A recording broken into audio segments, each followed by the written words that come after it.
네, 중국 한나라의 황족이자 학자인 회남왕 유안이라는 사람이 있는데 그 사람이 저술한 회남자라는 책이 있어요. 그 책 중에 인간훈이라는 그 부분이 있는데 거기에 나오는 이야기가 하나가 있습니다. 여러분들 잘 아시는 이야기일 거예요. 중국 북방 국경에 한 늙은이가 말을 하나 기르고 있었다고 합니다. 어느 날 그 말이 국경 너머로 도망을 가버렸다고 해요. 마을 사람들이 그 늙은이를 위로합니다. 그러자 그는 이것이 또 어떤 복이 될지 누가 알겠냐고 오히려 담담해합니다. 시간이 몇 달간 흘렀어요. 몇 달간 흐르더니 도망갔던 그 말이 국경 너머에 있던 그 다른 부족들에서 다른 한 말을, 그것도 좋은 말을 데리고 다시 돌아옵니다. 마을 사람들이 이번에는 그 늙은이를, 노인을 축하를 해줍니다. 뜻밖의 좋은 일을 생겼던 그 일을 축하를 해주는 것이죠. 그러자 오히려 이번에 그 늙은이는 이것이 또 무슨 화가 될지 누가 알겠냐며 오히려 이번에는 무덤덤한 모습을 나타냅니다. 그리고 또 어느 날이었어요. 늙은이의 아들이, 이 노인의 아들이 그 좋은 말을 타고 달리다가 낙마해서 떨어져서 다리가 부러진 것이죠. 이번에도 마을 사람들은 그 아들의 다리가 부러진 것으로 인해서 노인을 위로를 합니다. 그러니까 또 이번에 노인은 이게 또 혹시 복이 될지 누가 알겠냐며 또 담담해하죠. 얼마 지나지 않았습니다. 그 국경 너머에 있는 다른 부족이 쳐들어와서 전쟁이 일어나죠. 젊은이들은 다 전쟁에 착출되었는데 이 노인의 아들은 다리가 부러져서 전쟁에 나가지 않게 되었습니다. 우리 잘 알고 있는 사자성어죠. 세옹지마, 변방 늙은이의 말이라는 뜻입니다. 사람의 일이 언제 어떻게 될지 알 수 없으니까 우리에게 일어나는 그 모든 일들에서 미리 일비하지 말라는 그런 교훈을, 그리고 그 외에도 여러 가지 교훈들을 담아두고 있는 이야기입니다. 그래서 흔히들 우리는 인생만사, 세옹지마라고 이야기를 하곤 하죠. 인간의 인생살이는, 이 생활들은 참 다양하고 또 다양한 변화들이 있습니다. 시시때때로, 또 하루에도 여러 번 우리에게는 좋은 일과 나쁜 일들, 그리고 기쁜 일과 슬픈 일들이 반복이 되며 공존합니다. 그래서 우리 인생을 누군가는 롤러코스터에 비유를 하기도 하죠. 오르락 내리락. 인간의 삶은 그렇다고 하고 우리의 신앙의 모습은 어떠할까요? 신앙인으로서의 우리의 모습은 어떠합니까? 한때는 우리의 엄청나게 뜨거운 그 신앙의 열정으로 타올랐다가 또 어느 순간에는 식어져 버린 우리의 모습을 볼 때가 있습니다. 마음으로는, 그리고 기도하기로는 우리의 신앙이 날마다 상승곡선만을 그리기만을 원합니다. 그런데 우리의 신앙이 그렇지만은 않아요. 우리의 모습이 그렇지만은 못할 때가 있는 것이죠. 사실 많죠. 신앙인으로서의 우리의 모습이 그렇지 못할 때가 많다는 겁니다. 오늘 우리가 보고 있는 이 레위기 10장, 그런 우리에게 굉장히 중요한 이야기를 하나 해주고 있습니다. 우리가 2주 전에 8장과 9장을 통해서 제사장의 위임식을 함께 나누었어요. 굉장히 위대하고도 또 감동스러운 순간을 우리가 보게 되었습니다. 8장에서 우리가 7일 동안의 그 위임식과 또 9장에서 아론의 제사장으로서의 첫 제사, 그 일들을 통해서 비록 하나님께 대하여는 아무런 자격이 없고 오히려 흠이 많고 여전히 죄 가운데의 실수와 실패의 모습이 있었던 그 연약한 사람들을 하나님께서 회복시키시고 하나님의 사람으로, 하나님의 일꾼으로 사용하시는 모습을 보게 되었던 것입니다. 하나님께 대한 그 온전한 정결과 헌신의 모습으로 그것을 나타내겠다는 그 은혜의 손길을 간구하는 그 모습을 다시 한번 바라보시고 은혜를 베푸시고 용서하시는 하나님의 그 손길, 그 은혜를 보게 되었던 것이죠. 그 은혜로 덮으시고 다듬으셔서 하나님의 일꾼을 삼아 주셨다는 겁니다. 그러한 것들을 굉장히 감동스럽게, 은혜롭게, 아름답게 표현해 주신 것이 9장의 마지막 부분이었어요. 9장 24절에 불이 여호와 앞에서 나와 제단 위에 번제물과 기름을 사른지라 온 백성이 이를 보고 소리 지르며 엎드렸더라. 여호와의 영광이 임합니다. 그 영광이 임하는 곳에 기쁨과 탄성으로, 그 안에서 동시에 경외함으로 하나님께 엎드리지만 기쁜 소리를 외치며 하나님께 나아갈 수 있도록 하셨던 하나님의 은혜를 바라볼 수 있게 되는 것이죠. 그런데 오늘 10장을 딱 시작하면서 그 분위기가 순식간에 반전이 됩니다. 굉장히 충격적인 사건이 벌어지게 돼요. 9장에서의 첫 제사, 너무나도 아름답고 위대하고 감동스러운 제사였습니다. 하나님께서 기뻐 받으신 제사, 성공한 제사라고 말할 수 있겠습니다. 그런데 하나님께서 제사를 받으신 것에 대해서 백성들이 기쁨의 소리를 외치며 땅에 엎드렸던 기사를 쓴 이후에 바로 이어지는 내용이 실패한 제사에 대한 내용이에요. 1절과 2절. 단 이 두 절을 통해서 상당히 간략하게 서술을 하고 있는데 너무나도 깊은 인상을, 그것도 부정적인 인상을 주는 그런 내용이 담겨져 있습니다. 이스라엘 최초의 대제사장 아론에게는 4명의 아들들이 있었습니다. 나답, 아비후, 엘르아살, 이다말이라고 하는 4아들이 있었어요. 그리고 그 아들들도 제사장으로 임명이 됩니다. 그게 8장에 기록이 되고 있잖아요. 위임식을 통해서 아들들에게도 기름이 부어지고 그 발라졌던 것들을 우리는 기억을 할 겁니다. 그러니까 이 아들들도 제사장으로 하나님께 제사를 드리게 되는 것이죠. 그런데 그 중에 2 아들이 나답과 아비후, 장남, 그리고 둘째 아들이 죽임을 당하게 된 겁니다. 이 기쁨의 순간이 순식간에 슬픔과 충격의 시간으로 바뀌어 버리게 된 겁니다. 무슨 일이 있었던 것일까요? 1절과 2절에서는 이렇게 이야기를 합니다. 아론의 아들 나답과 아비후가 각기 향로를 가져다가 여호와께서 명령하시지 아니하신 다른 불을 담아 여호와 앞에 분향하였더니 불이 여호와 앞에서 나와 그들을 삼킴에 그들이 여호와 앞에서 죽은지라. 1절에 그 바로 앞에 10장 바로 앞에 9장 24절에서 아론이 바친 그 제물들 번제물과 기름을 살랐던 여호와의 불이 이번에는 나답과 아비후를 삼킨 불이 되어버렸습니다.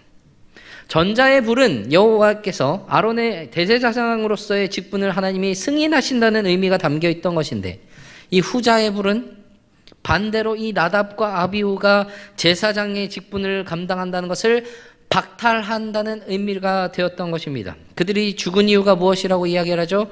여호와께서 명령하시지 아니하신 다른 불을 담아 여호와께 분향하였다라고 이야기를 하고 있는 것입니다.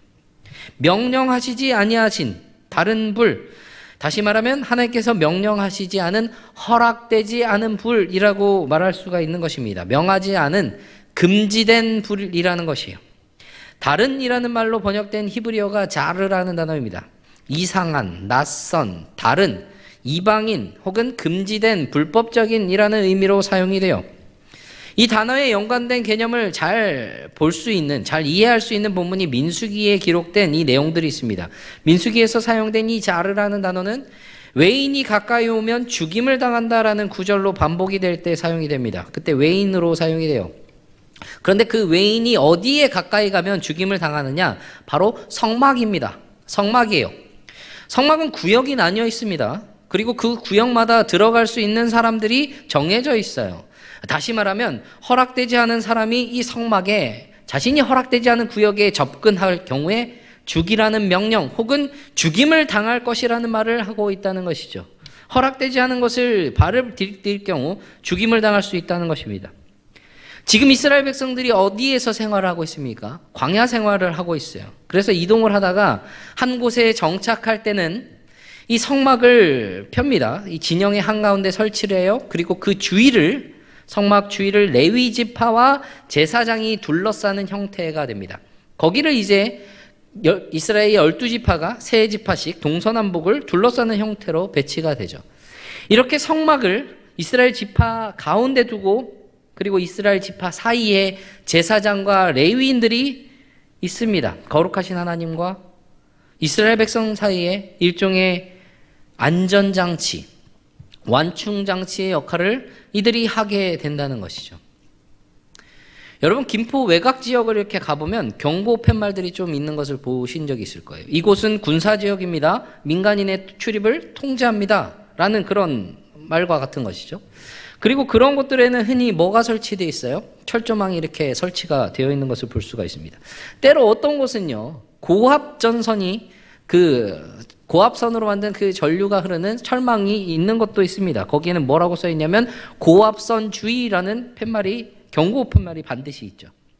그러니까 허락되지 않은 사람이 그곳에 다가서지 못하도록 안전장치의 역할을 하고 있는 것이죠. 그런데 어떤 사람이 그 경고를 무시하고 그곳에 함부로 다가서려고 그것을 넘어서거나 혹은 손을 대면 어떻게 됩니까?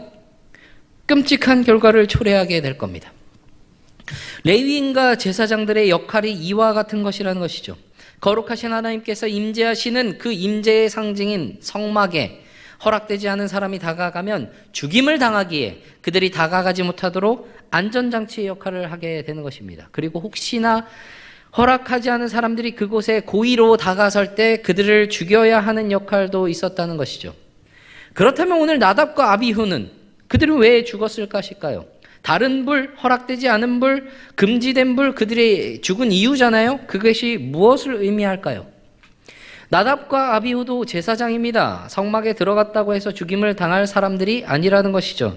그러니까 이들이 죽임을 당한 이유는 다른 불을 담아서 분향을 하다가 불이 그들을 삼켰다고 성경에서 이야기를 하고 있잖아요. 금지된 불이 무엇인가?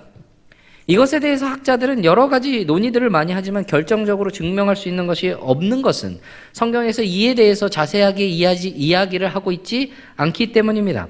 그런데 여러 의견들이 있어요. 그에 대한 의견이 하나는 향로의 불이 원래는 이제 성막들의 그 제단에서 그곳에서 피운 불, 그러니까 번제단에서 피어난 불로만 가져가야 하는데 나답과 아비후가 그곳이 아닌 다른 곳에서 불을 가져왔다는 겁니다. 그래서 명령하지 않은 다른 불을 이야기를 하고 있는 것이죠. 또 다른 의견은 이 향로의 불이 아침과 저녁에 피우도록 되어 있는데 그 시간이 아닌 다른 시간에 불을 피웠다고 말하는 것이에요. 그래서 그 불이 명령하시지 않은 다른 불이었다고 이야기를 하고 있는 것입니다. 이렇게 이야기한 두 가지의 의견을 볼 때 공통적으로 이야기하는 것이 있어요. 무엇이냐면 그들이 잘못한 것은 본문대로 하나님께서 말씀하신 것이 아닌 다른 불을 드렸다는 겁니다. 불순종을 했다고 볼 수 있는 것이죠. 자신들의 자의로 여호와의 명령을 어기고 다른 불, 이상한 불, 허락되지 않은 불을 드렸다는 거예요. 그러면 이들이 왜 대체 나답과 아비후가 이런 잘못을 저질렀을까요? 바로 전에 이렇게 영광스럽고 아름답고 굉장한 그 위대한 일이 이뤄졌는데 말입니다. 또 하나의 의견이 이에 대해서 설명을 해줍니다. 나답과 아비후가 죽어요. 시체가 되었습니다. 그 시체를 채우기 위해서 모세는 아론의 삼촌인 우시엘의 아들 이제 미사엘과 엘사반을 부릅니다. 그들로 하여금 이 나답과 아비후의 시체를 진 바깥으로 옮기라고 이야기를 하고 있어요. 그리고 나서 아론과 그의 아들들 엘르아살과 이다말에게는 옷을 찢지 말고 머리를 풀지 말라고 이야기를 합니다. 옷을 찢고 머리를 푸는 이 행동들은요, 참담한 일을 당할 때, 굉장히 슬픈 일을 당할 때 하는 행동들입니다. 아들이나 형제들 혹은 가족들의 죽음 앞에서 보통 이런 행동들을 하곤 하죠. 그런데 아론과 그의 아들들, 자신의 아들과 자신의 형제의 죽음 앞에서 슬퍼하지 말라고, 애도하지 말라고 이야기를 하고 있어요. 대신에 이스라엘 족속들이 하나님께서 치신 불로 인하여 그들을 애도할 것이다 라고 이야기를 하고 있는 것이죠. 그리고 나서 하나님께서 아론에게 직접 말씀하신 부분이 8절부터 11절이에요. 그 안에서 이야기하신 것이 제사장이 회막 안으로 들어갈 때의 규례를 직접 이야기하고 계신 것입니다. 9절, 10절, 11절에서 이렇게 이야기를 해요. 너와 내 자손들이 회막에 들어갈 때에는 포도주나 독주를 마시지 말라. 그리하여 너희 죽음을 면하라. 이는 너희 대대로 지킬 영영한 규례라. 그리하여야 너희가 거룩하고 속된 것을 분별하며 부정하고 정한 것을 분별하고 또 나 여호와가 모세를 통하여 모든 규례를 이스라엘 자손에게 가르치리라. 이 중에서 9절에서 회막에 들어갈 때 무엇을 하지 말라고 하죠? 포도주나 독주를 마시지 말라고 합니다. 아까 언급했던 또 하나의 의견, 이 문맥의 근거에서 하나의 가능성을 생각을 해보게 되는 것이죠. 나답과 아비후가 이 제사장이 회막, 즉 성막에 들어갈 때 해서는 안 되는 일, 그러니까 포도주와 독주를 마시고 취한 상태에서 향로를 가지고 들어갔다고 보는 의견입니다. 다시 말하면요, 나답과 아비후가 제사장으로서 허락되지 않은 그들의 그 상태, 그 모습, 그 금지된 상태가 그들이 들고 간 그 불을 허락되지 않은 불, 다른 불, 금지된 불로 만들었다는 것이에요. 무엇을 이야기하고 있습니까? 제사를 드린 그 사람들의 모습을 이야기를 하고 있다는 거예요. 3절에 보면요, 모세가 이 나답과 아비후가 죽고 난 다음에 아론에게 무엇이라고 말하냐면 이는 여호와의 말씀이라라고 하면서 하나님께서 하신 말씀을 전해요. 나는 나를 가까이 하는 자 중에서 내 거룩함을 나타내겠고 온 백성 앞에서 내 영광을 나타내리라 하셨느니라. 하나님께 가까이 가는 자들에게 요구하시는 거룩함이 있고 여호와께 가까이 가는 자들을 통하여 거룩하심을 받으시고 그 가운데 영광을 나타내시고 그 영광을 취하신다는 겁니다. 그리고 하나님을 거룩하고 영화롭게 하는 그 길은요, 여호와의 명령대로 행하는 일이라는 거예요. 그게 가장 명쾌하고 단순한 길이라고 이야기를 하고 있는 것이죠. 8장, 9장 아론과 그의 아들들 그리고 이스라엘 백성들이 하나님께 대하여 승인을 받은 제사를 하나님께서 받으신 그것이 무엇이었어요? 하나님의 명령대로 그들이 행했던 모습이 있었던 것이죠. 그것으로 그들은 기쁨을 누렸습니다. 그런데 바로 그 다음 순간 나답과 아비후가 여호와께서 명령하시지 않은 것으로 죽임을 당합니다. 굉장한 두려움을 주는 모습이에요. 이들까지도 죽음을 당한다면. 그런데 여러 번 강조해서 이야기를 하지만 우리가 하나님의 말씀을요, 순종하며 살겠다고 다짐을 하고 결단을 하지만 100% 다 순종하고 살 수가 없다는 겁니다. 이전에 십계명에 대해서 나눌 때도 구원의 서정에 대해서 나눌 때도 우리는 이야기를 했었는데 이 레위기를 나누면서도 여러 번 반복해서 이야기를 합니다. 우린 여전히 연약합니다. 죄인이에요. 시시때때로 알게 모르게 하나님의 말씀을 어기면서 살아간다는 말입니다. 그렇게 생각하면 우리가 살아있는 것 자체가 기적이에요. 엄청난 기적이죠. 그럼 우리를 살게 하시는 이 하나님께서 우리에게 요구하시는, 하나님의 백성으로서 요구하시는 것이 있다는 거예요. 그것이 무엇일까요?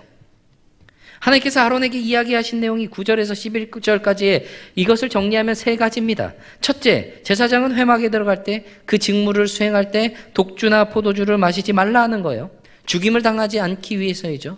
두 번째, 제사장은 거룩한 것과 속된 것 그리고 부정한 것과 정결한 것을 분별해야 합니다. 세 번째, 제사장은 여호와께서 모세에게 말씀하신 그 모든 규례를 이스라엘 자손들에게 가르쳐야 합니다. 이것은 이스라엘 백성들이 하나님의 백성으로서 어떻게 살아가야 할지를 가르치고 있는 것입니다.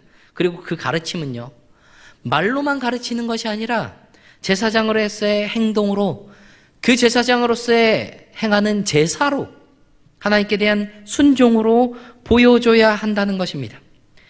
사실 이 세 가지가요, 레위기 전체의 구조에서 이야기하는 그것에서 이야기를 하고 있어요.